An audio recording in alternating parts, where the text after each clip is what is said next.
Now, Brandon, you've told the story 1,000 times. Yeah. But we might tell it one more time. First of all, congratulations on almost 6 years. 20 days. 20 days. But who's counting? I think you are. My mother is, that's for sure. Take me back 6 years ago, 20 days ago. Yeah. 6 years ago today, I was sitting in my 13th inpatient treatment center. I had just woken up from being on life support. My mother had bought me a plot. People had taken life insurance policies out on me. My mother went from saying a prayer in the beginning of my addiction, please God, don't let me get that phone call in the middle of the night that my son has passed, to at the end praying to God to get that phone call, just so she could have a peace of mind knowing that I was finally safe once and for all. What were you hooked on? Heroin, cocaine, any substance that would take me out of the reality that I had created for myself. Because at the end of my run as a 38-year-old homeless heroin addict who had resorted to prostituting my body just to secure enough money to get another bag of heroin, when that moment of clarity would happen and I wasn't under the influence of something, my life was pretty dark and pretty bleak. Yeah. So anything that would take me out of that. Okay. Okay, let's stay at that moment 6 years ago. What kind of facility did you walk into? You know, as my disease progressed, so did my treatment center stays. You know, in the beginning, it was great. It was a party. It was fun. And then before I knew it, unbeknownst to me, the party had ended, and I was like not allowed to leave. You know, with my addiction. So same with treatment centers. You know, in the beginning, it was the 5-star resorts, the aromatherapy, the acupuncture, the massages, music. Yeah, the private chef. Too, at the end, it was a Catholic Charities state-ran facility that cost me $2 to get into for 90 days. What'd you have on you? I literally had the clothes on my back. You know, so at 38 years old, I came to after being on life support for 7 days. I was the kind of heroin addict who wanted to kill himself on a daily basis. I just didn't want to hurt myself in the process. I was horrible with suicide because I kept waking up. And I was at a position in life where I was so low the curb looked like a skyscraper. God intervened in just such a manner where he created a big enough gap between me and the last time I had used so I could actually see my life for what it was, and it was no longer acceptable to me. And I walked into that 13th inpatient treatment center with the clothes on my back, a bag that consisted of everything that I owned, which was 8 scarves, 2 jackets, 3 socks, 1 stick of deodorant. It all fit in that bag that doubled as my pillow, a needle, a spoon, and a restraining order that my mother had just had served on me to physically be removed from her home because she could no longer love me to death anymore, as she says. Your mom. Yeah. Why'd you have a spoon on you? That was for the... For the cooking up of the heroin. Yeah. You know, my life... And the thing is that was really sad about that is that I came from better. I knew better. My mother's a nuclear physicist on the board of Mercy Hospital. My brother's an attorney in the White House who practices pensions and benefits. My father died as a direct result of the disease of addiction. So I live with that after-school special. I live with that cautionary tale of what drugs will do to you if you partake. Why do you think you took the first drug? And what was it?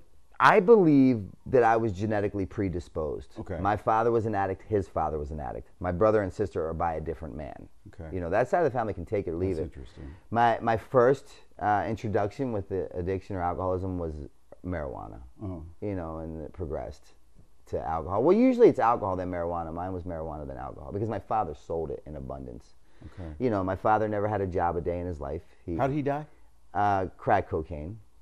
You know, he taught me one thing in life, if and when I go to prison, how to conduct myself. He ran with the Hells Angels. He was a rather unsavory kind of fella, if you will. You know, so I came from better. I knew better. I was a successful individual in my own right. You know, I was the first skateboarder ever to be endorsed by Gatorade. I was designing my pro model for Pal Peralta at the age of 15. I was touring the world with Tony Hawk.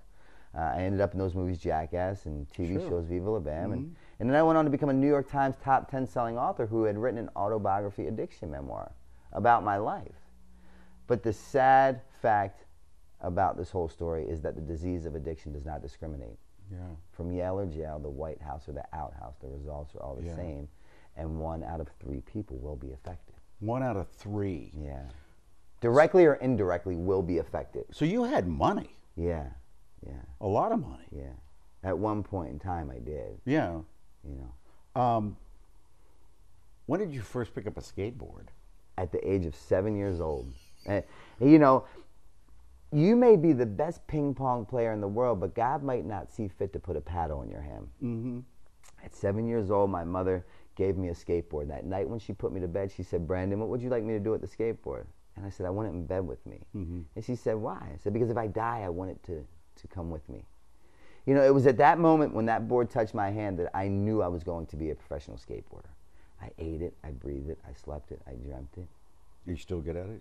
Yeah, I just, at 40, so at the age of 16, when I was designing my pro model, it was about to come out with Pal Peralta, I decided to pursue a career with heroin as opposed to my skateboarding. You were designing a skateboard. Yeah, the shape. And you decide to turn your career over to heroin. Yeah. Do you know, well, you answered it a little bit. What's it like to stick a needle in your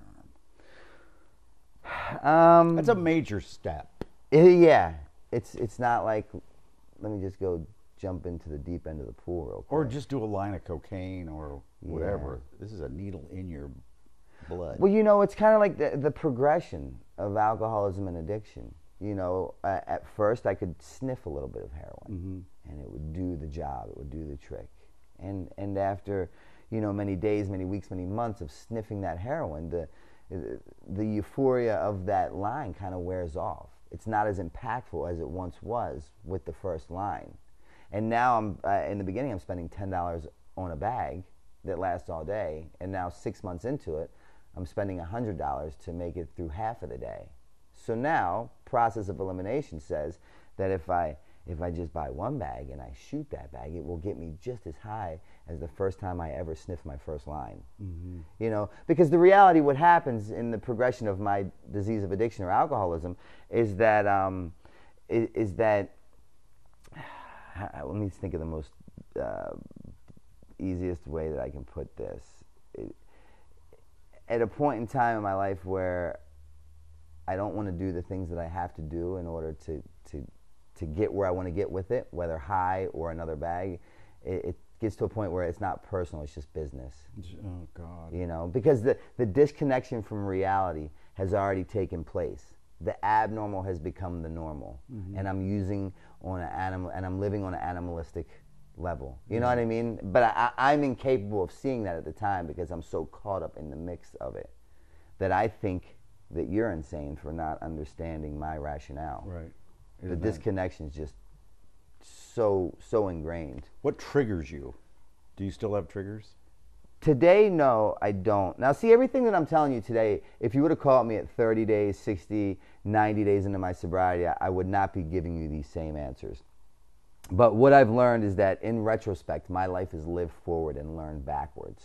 So what I've learned now, today, at, you know, literally in 20 days, coming up on 6 years of continuous sobriety, is I always thought that I could kind of fix my problem externally, right? Like if I changed homes, if I changed careers, if I changed women, if I changed geographical change, you know, I even moved to London, I moved to Finland, I moved to Paris in hopes to escape my disease of addiction.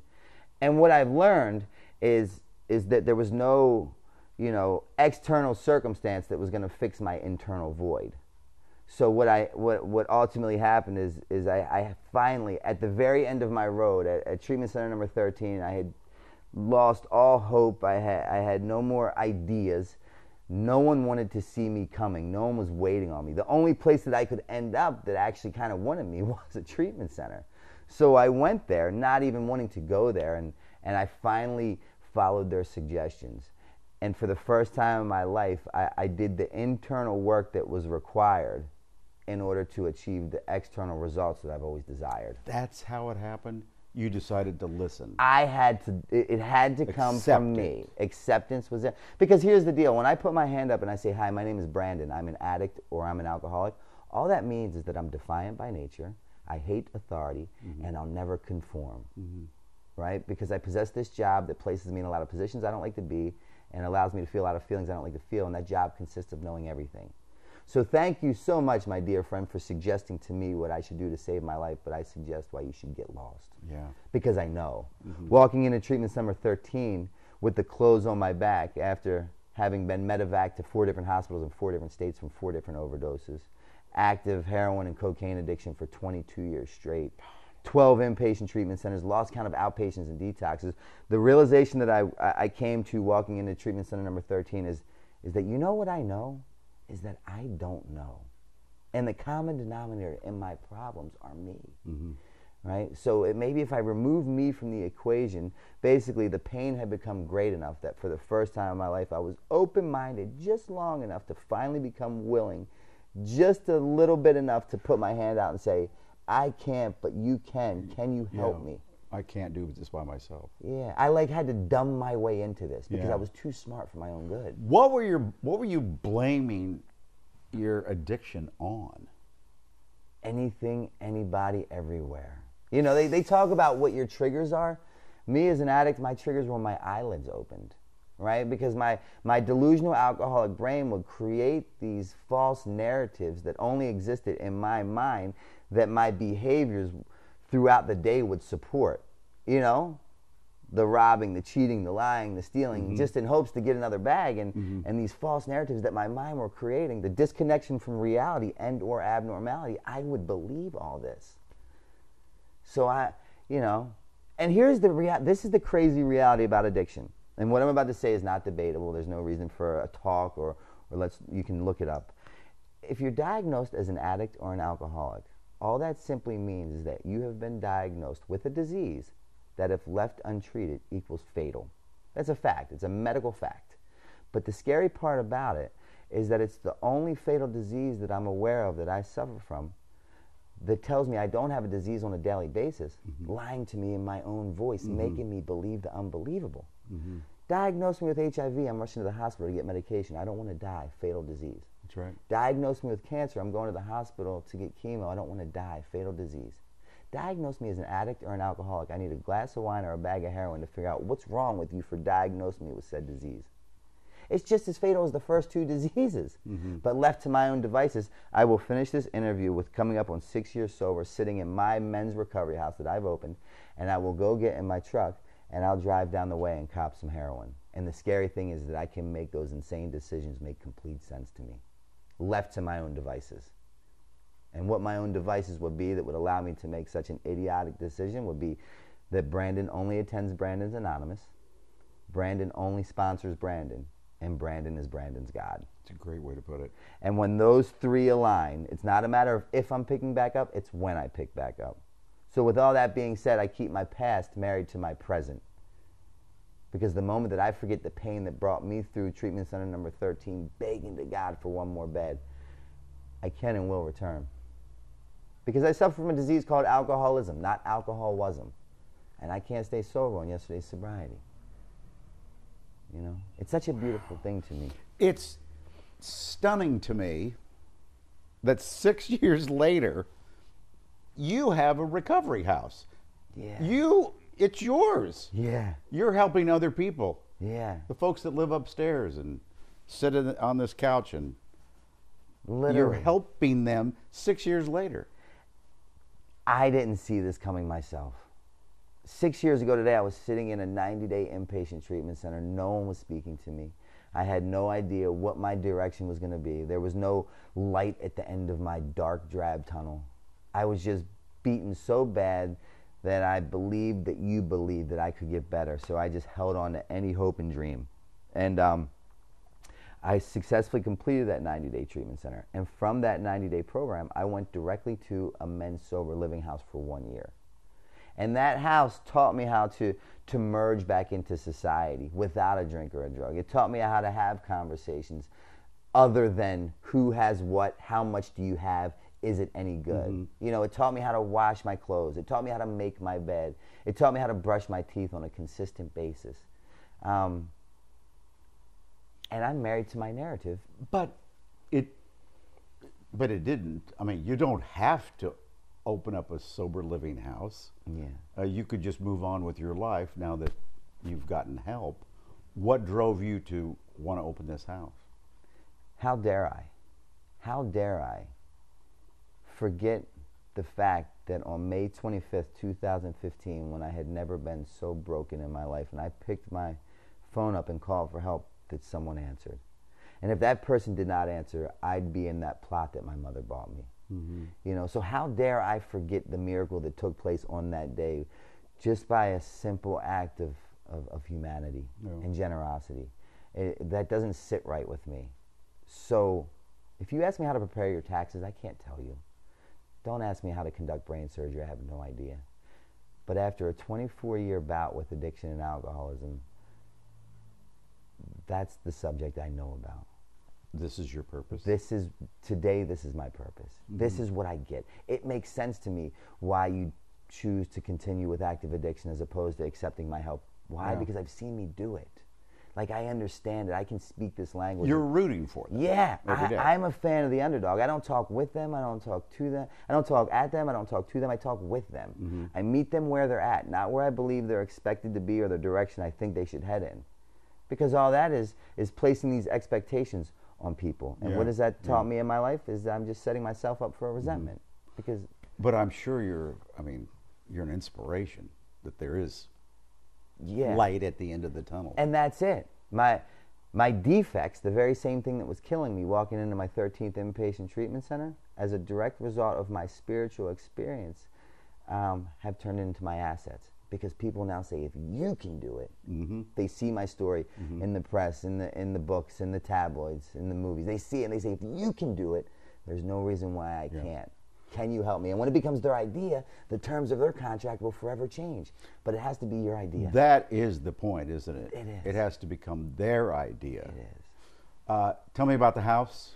It's in Wilmington, Delaware. Wilmington, Delaware. It's a beautiful neighborhood, and it looks like it's a National Historic site, building. It is. It's a historic building. I bought it. The house has a lot of character. I decorated it.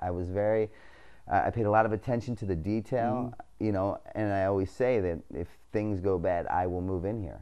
I absolutely will. I spend a lot of time here. It's almost, it might not be healthy. Okay, but how do I get a bed here? Well, if anyone's out there and they're looking for some form of help, they can call me directly at 610-546-2608. You pick up? Me and my team answer the calls. And I have 2 phones that I carry that ring nonstop. And if I don't answer, because I'm a human and I can't take every call, it goes through to my team. Yeah. But it rings to me first directly. There are so many people that need help. How many people can stay in this house at once? 11 beds. Okay. How do you choose them? You know, they do an assessment and we kind of gauge their willingness. You know, the only people that are not welcomed in this house are people that are not really willing to do what it takes to stay sober. How do you tell they're ready? You know, it's just some questions, kind of looking at their story, their experience, what brought them to where they're at. See, that's the thing. It's not like a black and white one-size-fits-all. If he answers yes to every question, he's ready. You just kind of have to meet them and gauge them with where they're at and what they want out of life. What is their day like? Directly, they come from treatment to here. So they've usually had 2, 3 to maybe 4 weeks of inpatient treatment. They come here. They get kind of acclimated with the guys. They get moved in. The first 30 days, they're on a blackout. They have to acquire a sponsor. They have to go to 5 AA meetings a week. They have to experience the 12 steps. They have to have a commitment. There's a whiteboard in there they have to sign in and out of so we know where they're at all So they can times. go to work. Totally. You can go to work. You can have your cell phone. You can have your car here. Right? Because we understand that, like, there's going to come a point in time where you're going to be back in society without, like, a safe haven to reside in.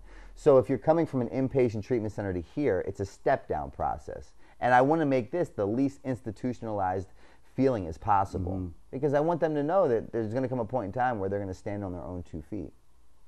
So I'm just trying to set them up for success, however that looks, depending upon each individual, because they're all so different in their own right. Yeah. You know, I have a guy who lives here who's an amazing musician. He said, "Can I bring my keyboard?" And I'm like, "Why would you not?" You know, like, my goal and intentions are to take you back to the man or woman you were before you started drinking and drugging. To have goals and dreams and aspirations, ones that don't consist of a drink or a drug. What are your goals and dreams and aspirations? Mine are to continue to just, it sounds so Hallmarkish, but to continue to be like a helping hand in making the world a better place. Yeah. Everything my mother taught me as a child, I live by today. I don't lie, I don't cheat, I don't steal. Nothing good happens after midnight, and I don't drink and I don't drug. Yeah. You know, so I'm just a really good guy that believes in people, and more so the underdog. Where are you with the skateboarding stuff? You still designing? And Yeah. So come full circle. 5 years last year on my anniversary, my pro model skateboard was actually released. You know, I just came back from Barcelona where I filmed a video part that will be released on my 6-year anniversary. In 20 days, I'm releasing a full skateboarding part. I would think that some people would think, well, you're going to stay away from skateboarding because that will remind you of the days of drugging. No. But that's not the case. No, I don't believe in that. I don't believe that like you need to get sober to live in this very jaded, guarded world. I got sober to have freedom. I went on my 4-year anniversary, I went to Amsterdam to a 12-step meeting and got my 4-year medallion. Most people don't go to Amsterdam to celebrate recovery. No. I'm a free man that can go anywhere with anybody anytime I like because I've had that spiritual experience. You don't get nervous about, oh my God, I'm going to slip. No. I always say today that sobriety has given me everything that drugs and alcohol ever promised me. Explain that a little bit more.